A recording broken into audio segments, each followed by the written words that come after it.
Hello and welcome back. We'll continue looking at functions in this video, and in particular looking at function composition. So when you have two functions, we can think of each one as accepting inputs and spitting things out. So what we can do is we can chain them together. So for instance, I could plug something into F, whatever I get out, I immediately plug that into G, and then I'll get something out. So overall, I started with something, plugged it into some combination of these guys, and got something out. So in a sense, we've just combined two functions into one big function.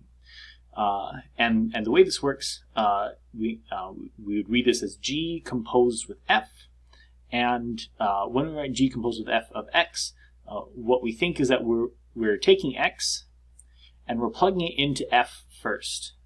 Note that the F is closer to the X, so we're essentially working from the X outward. So we're taking the X and we're plugging it into F, and then the last thing is that we'll plug everything that we just got into G. Let's go through an example of this. So we've got one function that is X plus 1, and another function that multiplies the input by 2. So let's look at G composed with F of X. So first of all, we're going to start with X, plug that into F, and plug whatever we get into G. So again, working from the inside out, F of X, I know, is just X plus 1. So this is going to be G of X plus 1. And now I have G of X plus 1, I'm going to plug in X plus 1 into this function. So again, the way to really understand this function is that whatever the input is, we're going to multiply that by 2. Well, in this case, the input is X plus 1. So I'm just going to take X plus 1 and I'm going to multiply it by 2. We could simplify it if we want to be 2x plus 2, but either works. We don't necessarily have to simplify this. So let's plug in a 3 and see what we get. And I'm going to do this in two different ways. I'm going to do this first like I did up here, and then I'm going to take the shortcut. So first of all, we have a 3. I'm going to plug it into F first, and then I'm going to plug it into G. Well, what happens if I plug a 3 into F? Well, I'll get 3 plus 1, which happens to be 4. Cool, so I'll plug that in, and then I get 4, and I will multiply this, plug this into G, and G multiplies things by 2, so I'll get 8. Okay. So the shortcut here is, I already know what G composed with F of X is. It's a new function. So if I plug a 3 into here, I can get 2 times 3 plus 2, which is 8. And I get the same thing both ways. Perfect.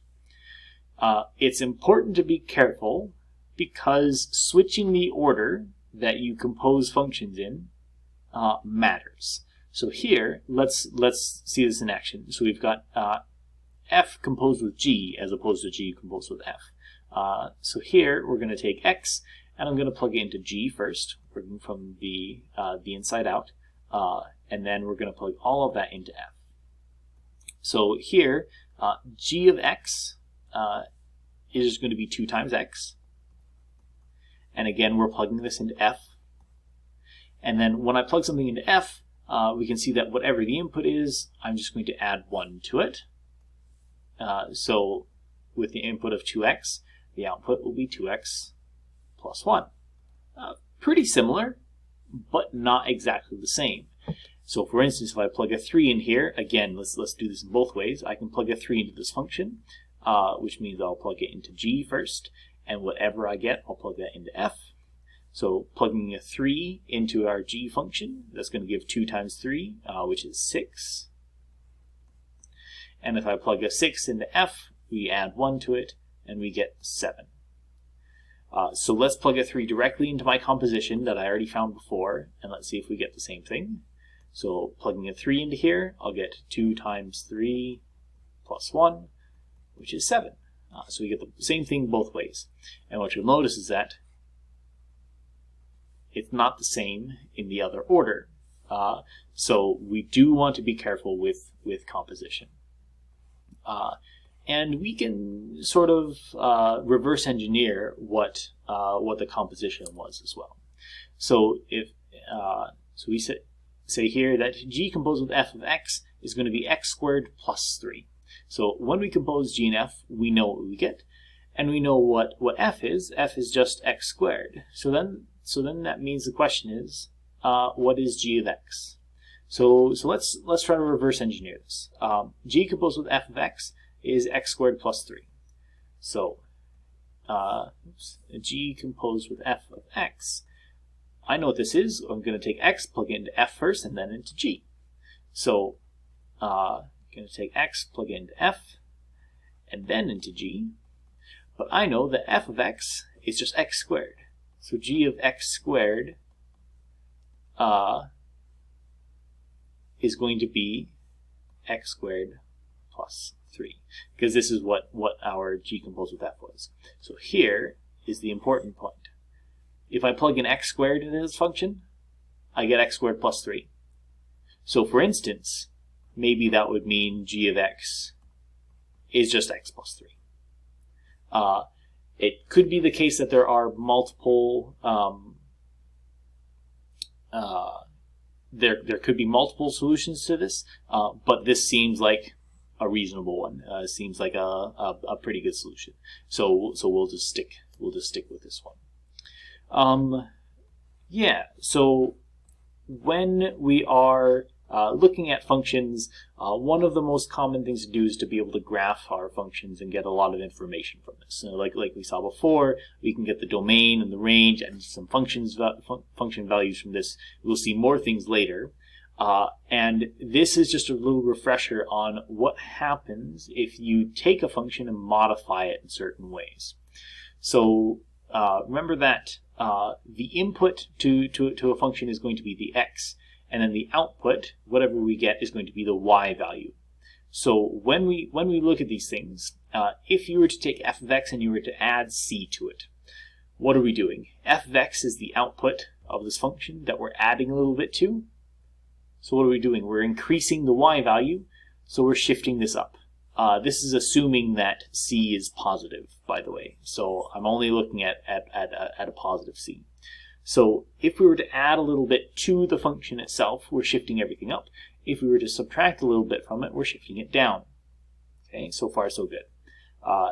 The next couple are maybe slightly trickier.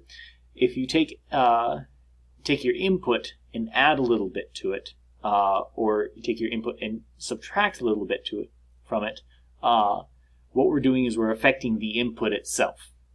The input is the x value, so what we're doing is we're going to be shifting this to the left or right along the x-axis. And when we add a little bit to x, we're shifting to the left, and if we subtract, we're shifting to the right. This might seem counterintuitive.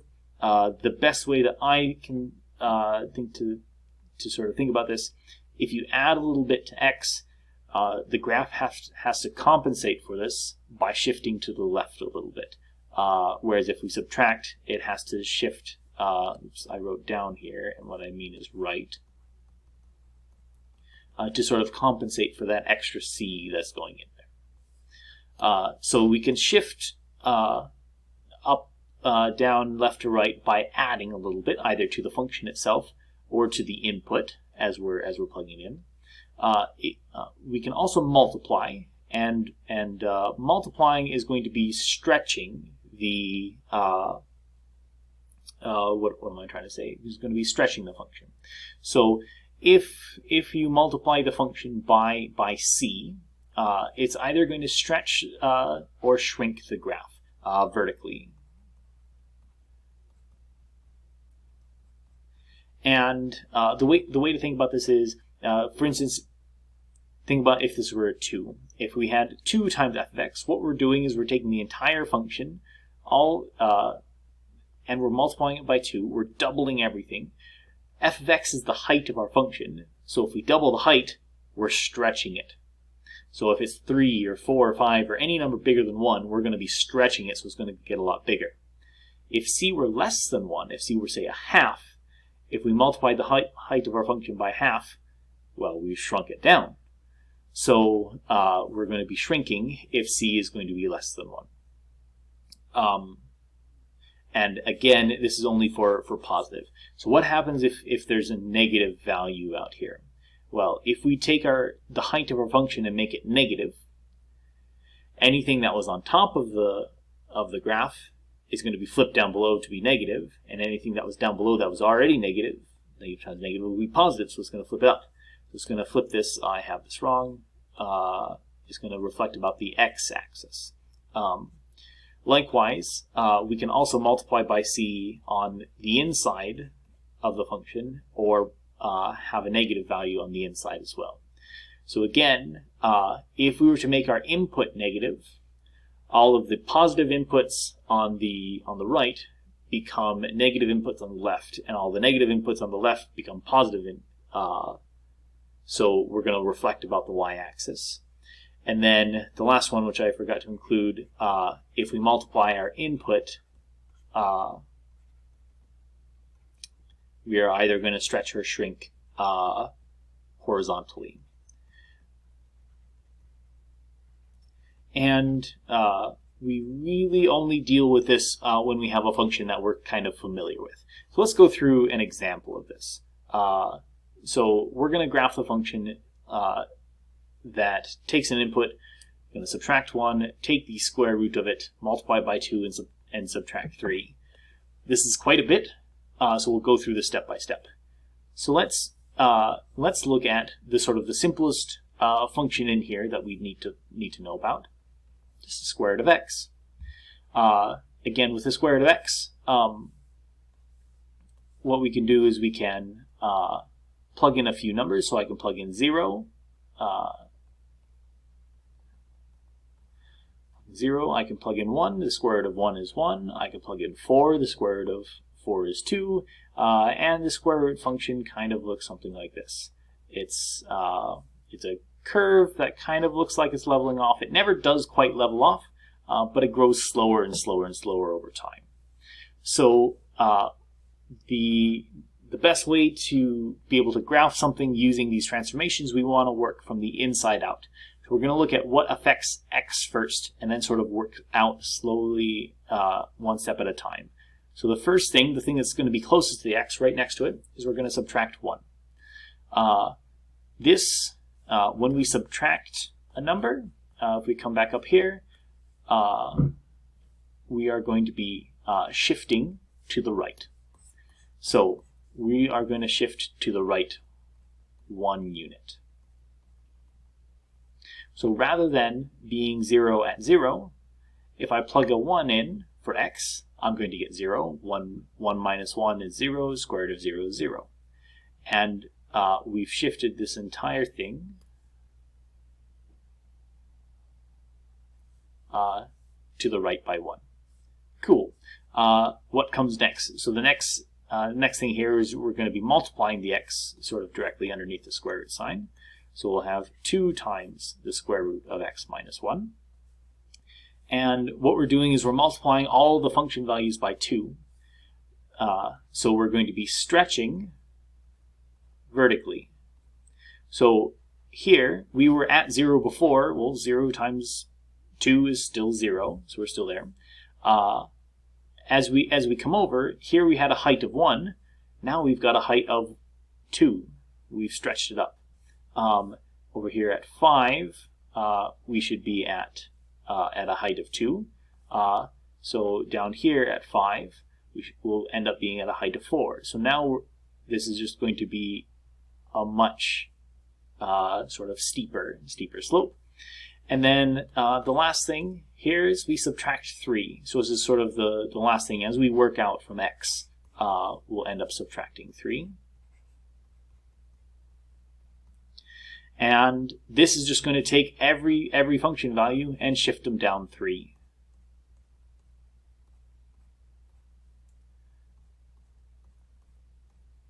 So again, where we were at 0 before, now we're going to be shifting down to -3. Where we were at 2, we're down to -1. And where we were at 4, we're down to +1. So this can be quite useful. This only really works for functions that we have some base function that we know about already, but it's quite handy to keep in our back pocket as we move forward.